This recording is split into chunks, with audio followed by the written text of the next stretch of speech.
ایک تو ہے آپ کے کھانے پینے کی بنیادی ضرورتیں، اس سے اوپر کی چیز کیا ہے؟ زینت. زینت تو لگژری کو بولتے ہیں، لگژری کو. تبھی نبی نے فرمایا نا جس کے دل میں ذرہ برابر تکبر ہوا وہ جنت میں نہیں جائے گا. تو ایک صحابی نے پوچھا یا رسول اللہ میں تو یہ چاہتا ہوں میرا لباس بھی اچھا ہو اور میرے اچھا میں جتنا لوگوں میں مشہور ہے نا میرے بارے میں کہ بہت ہی کوئی یاش، ایسا ہے نہیں،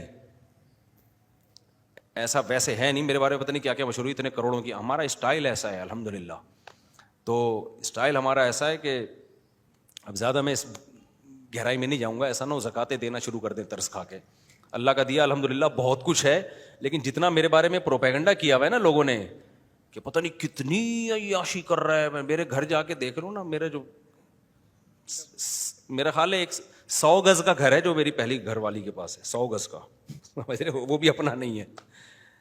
تو لیکن ہمارا یعنی رہ تو رہے ہیں نا، تو یہی تو عیاشی ہے. اور کیا بھائی، میرے پاس رہنے کی جگہ ہے، میرے پاس رہنے کی بہترین جگہ ہے، تو میں تو اسی کو عیاشی سمجھتا ہوں. تو اس لیے میں کہہ رہا ہوں میں تو کر رہا ہوں عیاشی، کیونکہ میرے پاس 100 گز کا کیا ہے، کرائے کا گھر ہے. تو میرے لیے بہت بڑی عیاشی ہے یہ، کیونکہ میری ضرورت گھر کی پوری ہو رہی ہے اس سے الحمدللہ.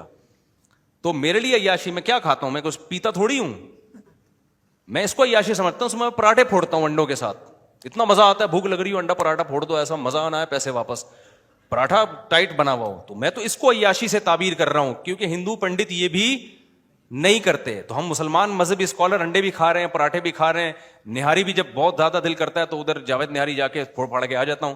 تو اب ہندوؤں کا اعتراض ہو رہا ہے ان کے مذہبی رہنما دیکھ، تو اس کو عیاشی، ایسا نہ ہو آپ سمجھے مجھ سے پتہ نہیں کون سا کی عیاشی کر رہے ہوں گے، غلط فہمی بھی ہو سکتی ہے.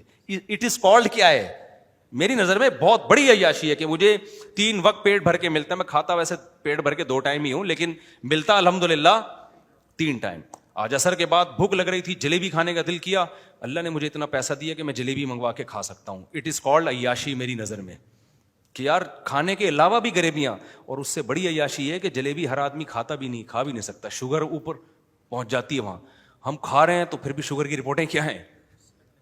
ابھی میں نے کچھ دن پہلے ٹیسٹ کروایا، الحمدللہ ڈاکٹر نے کہا ہے بھائی ایکسیلنٹ، بہترین، فٹ فاٹ. تو یہ عیاشی اور کیا، کہ ہم تو اس کو عیاشی سمجھ رہے ہیں کہ یار چل رہے ہیں، دوڑ رہے ہیں، کھا رہے ہیں، پی رہے ہیں.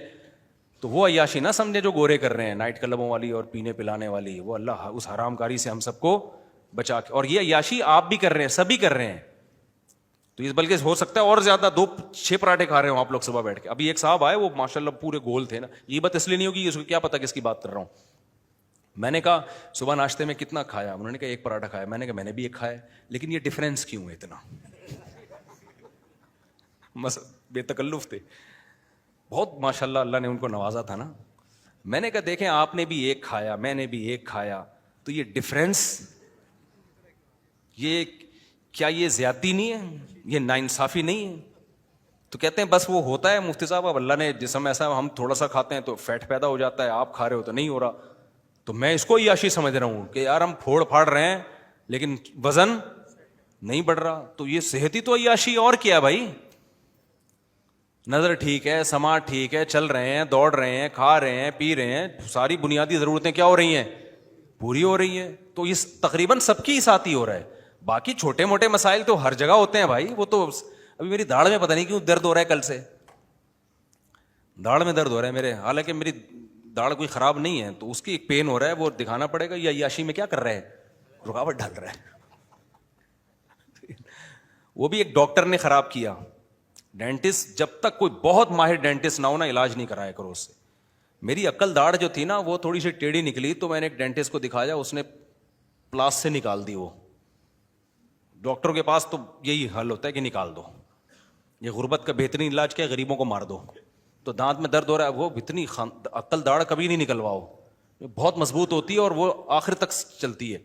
پھر ایک چائنا کا ڈاکٹر ہے صدر میں، بہت ماہر ڈاکٹر ہے، اس کو میں نے دکھایا. اس نے کہا یار کیا حماقت کی یہ داڑھ نکلوا کے، اتنی، اس نے ایکس رے دیکھا نا، اس نے کہا اتنی خاندانی داڑھ اتنی مضبوط اندر تک گھسی ہوئی تھی، یہ تو نکالنی نہیں چاہیے تھی. لیکن اس کے نکالنے سے اب وہ پیچھے جو اس کے بعد والی داڑھ تھی نا، پھر اس میں درد شروع ہوا. تو میں نے اسی پرانے ڈاکٹر کو دکھایا، اس نے بولا یہ بھی نکال دو. میں نے کہا ایک ایک کر کے سارے، میں کیا ہنسوں گا کیسے. چلو چبانے کا مسئلہ تو حل ہو جائے گا، گرینڈ کر کے کھا لوں گا چیزیں، ہاون دستے میں کوٹ کے کھا لوں گا، مسکراؤں گا کیسے میں. اور اس وقت تو میری شادی بھی 3 تھی. میں نے کہا رشتہ کیسے لینے جاؤں گا میں, مجھے تو یہ بھی ایک ٹینشن تھی. تو میں پھر وہ چائنا والے پرانے ڈاکٹر کے پاس گیا. اس نے بولا بھائی نہ وہ نکالنی تھی نہ یہ نکالنی. اس نے کہا جو نیچرل دانت اللہ نے دیا ہے اس کا کوئی آلٹرنیٹ نہیں ہو سکتا. اس نے کہا کسی قیمت میں نہیں نکل, حتی الامکان کوشش کرو کہ اسی کو ریپیئر کرواؤ. پھر اس نے اللہ کا شکر ہے وہ جو دوسری داڑھ تھی نا اس کو ریپیئر تو کر دیا, لیکن وہ پیچھے اس کو سہارا ہی نہیں مل رہا نا. اب میں اس کے پاس جاؤں گا کل, بولوں گا یا تو بھائی پیچھے کچھ لگا دے, ٹیک تو لگے نا دانت کو. وہ پراٹھا پھنستا ہے اس میں جا کے. تو اس لیے اب وہ بھی کئی سالوں کے بعد جا کے ہلکا ہلکا پین شروع ہوا. تو یہ اللہ کا فضل ہے بھائی, یہ تو تھوڑی موٹی ٹینشنیں کیا کرتی ہیں, چلتی رہتی ہیں. اللہ ہم سب کو بچائے. ہمارے اعمال اس قابل نہیں ہیں کہ اللہ ہمیں ٹینشن فری زندگی دے. ہمارے بدعمالیاں تو ایسی ہیں کہ ہمیں تو 2 نوالے نہ ملے بھائی. میں کوئی اعمال کی بات نہیں کر رہا کہ میرے اعمال بہت اچھے ہیں جس کی نعمتوں سے فائدہ اٹھاؤ. اعمال تو سب کو پتہ ہے کہ ہمارے کیا اوقات ہے بھائی, لیکن ہم سب پر اللہ نے جو ہمیں نعمتیں دی ہیں وہ ٹینشنوں سے 20 گنا زیادہ ہیں. اگر صبح پیٹ بھر کے مل رہا ہے, شام کو پیٹ بھر کے مل رہا ہے, سونے کی جگہ عیاشی ہے بھائی. اٹ از کالڈ عیاشی. میں ریوو شیوو کا عیاشی میں داخل نہیں سمجھتا. یہ کوئی عیاشی نہیں ہے, یہ تو کسی کے پاس ہوتی ہے کسی کے پاس نہیں ہوتی. کوئی رکشے میں جا رہا ہے, کوئی ٹیکسی میں جا رہا ہے, کوئی W11 کا اپنا مزہ ہے بھائی. تو W11 میں لٹک کے ساری زندگی ہم نے سفر کیا. یہ تو اصل تو یہ ہے کہ بھوک کے وقت کھانا مل جائے, رات کو اچھی نیند آ جائے, جسم کسی بڑی بیماری سے محفوظ ہو. حدیث کے مطابق یہ عیاشی ہے. تو اس لیے ہاں حلال میں آپ جتنا کر لو بھائی, اللہ کی طرف سے پابندی نہیں. تو میں بتا رہا تھا اسلام 2 انتہاؤں کے درمیان. گورا کیا کہتا ہے, وہ حلال حرام کا اس کے اپنا حلال, وہ انلیگل لیگل کا کانسیپٹ ہے ان کے یہاں, ملکی قوانین کی پابندی. اس کے علاوہ ان کے یہاں سب کیا ہے, جائز. اسلام نے آپ پہ پابندی لگائی ہے, بہت ساری پابندیاں. وہ ساری پابندیاں آپ کو انسان بنانے کے لیے ہیں. وہ پابندیاں انسانی, وہ برائیاں ایسی ہیں جو انسانیت کے لیے بدنما داغ ہیں. مثال کے طور پر اسلام آپ کو شراب پینے نہیں دیتا, کیونکہ شراب انسانیت کے لیے بدنما داغ ہے, برائی ہے. وہ آپ پیتے ہو, نشہ آتا ہے, آپ کے منہ سے گندی بدبو آتی ہے, آپ الٹے الٹے کام کرنا شروع کر دیتے ہو. تو پابندی لگا دی, بتایا کہ اگر تو شراب پیے گا تو تیری باڈی تو ویسے ہی گندی ہے, کیڑوں نے کھانا ہے, تیرا عمل بھی کیا ہو گیا, گندا. پھر تو اللہ کی نظر میں جانوروں سے بھی بدتر ہے. تبھی قرآن کیا کہتا ہے, انسان یا تو فرشتوں سے افضل ہے یا جانوروں سے بدتر ہے, بیچ کا نہیں ہوتا اللہ کے یہاں. انسان برا کرے گا تو جانوروں سے بھی بدتر, اس لیے کہ جانور برائی کرتا ہے, عقل نہیں ہے. تیرے پاس عقل ہے پھر بھی برائی کر رہا ہے تو. اور اگر اچھا کرے گا تو فرشتوں سے بھی افضل, کیونکہ فرشتہ اچھا کر رہا ہے, وہ تو مجبور ہے اچھائی پر, تو مجبور نہیں تھا, اپنے اختیار سے تو نے اچھائی کا راستہ اختیار کیا, تو تیرا مقام فرشتوں سے کیا ہو جائے گا, اونچا ہو جائے گا.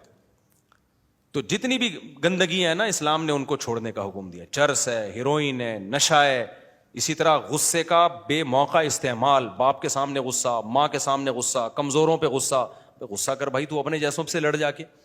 کمزوروں پہ گلا دبائے جا رہا ہے, یتیموں کا مال کھانا, بہنوں کو وراثت نہ دینا, یہ سارے اچھے اعمال ہیں. یہاں بھی اپنی خواہشات کو کنٹرول کرنا پڑتا ہے. رشوت نہ لینا, اور زنا نہ کرنا, بد نظری نہ کرنا, تو یہ ساری چیزیں ہیں.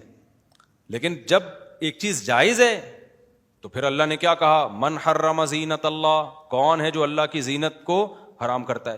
آپ کو پتا ہے کہیں میری دعوت ہو نا, اچھا کھانا ہو, میں تصویر نہیں بنانے دیتا لوگوں کو. وجہ پتہ ہے کیا ہے, ہماری قوم کا ظرف بہت چھوٹا ہے. اب میں تو گیا ہوں میزبان کو خوش کرنے کے لیے, کھا رہے ہیں, ویڈیو آتی ہے, یہ مولویوں کی دیکھو عیاشیاں دیکھو, لوگ یہ تذکرہ شروع کر دیتے ہیں, مولویوں کی کیا دیکھو, عیاشیاں دیکھو. حالانکہ خود بھی نہاری کھا رہے ہوں گے جب یہ ولاگ دیکھ رہے ہوں گے نا. دوسری ایک حکمت یہ بھی ہوتی ہے کہ کھانے کی ویڈیو نہ بناؤں میں, وجہ اس کی ایک یہ ویلڈ وجہ ہے کہ بہت سے غریبوں کو یہ روٹی میسر نہیں ہے. یہ ایک ویلڈ وجہ ہے, یہ بھی وجہ ایک ہوتی ہے جس کی وجہ سے میں کھانے کے دوران ویڈیو نہیں بنانے دیتا. اگر میری کھانے کی ویڈیو آئی تو چپکے سے بنائی ہے کسی نے. یہ ایک ویلڈ وجہ ہے کہ بہت سارے غریب ایسے ہیں جو حقیقت میں ان کے پاس روٹی نہیں ہے. تو پھر برا لگتا ہے کہ یار ہم ادھر نہاریاں پھوڑ رہے ہیں اور آپ وہ پوری دنیا کو ویڈیو دکھا رہے ہیں, بہت سے غریبوں کے منہ سے رال ٹپک رہی ہوتی ہے. یہ ایک معقول وجہ ہے. لیکن ایک وجہ یہ بھی ہوتی ہے کہ لوگ کسی کو کھاتا دیکھ کے خوش, غریب چلو روئے تو سمجھ میں آتا ہے, ادھر تو وہ ہوتے ہیں جن کے اپنے نہاری کے ہوٹل ہیں, ان کو اعتراض ہو رہا ہوتا ہے. تو اسلام نے آپ کو برائی سے بولا ہے کہ بھائی برائیاں چھوڑ دو. تو اللہ کی نظر میں پھر پوری کائنات بہت بڑی ہے، لیکن عمل کے لحاظ سے انسان اللہ کی نظر میں اس پوری کائنات سے بھی بڑا ہے. اللہ عمل کی توفیق عطا فرمائے. وقت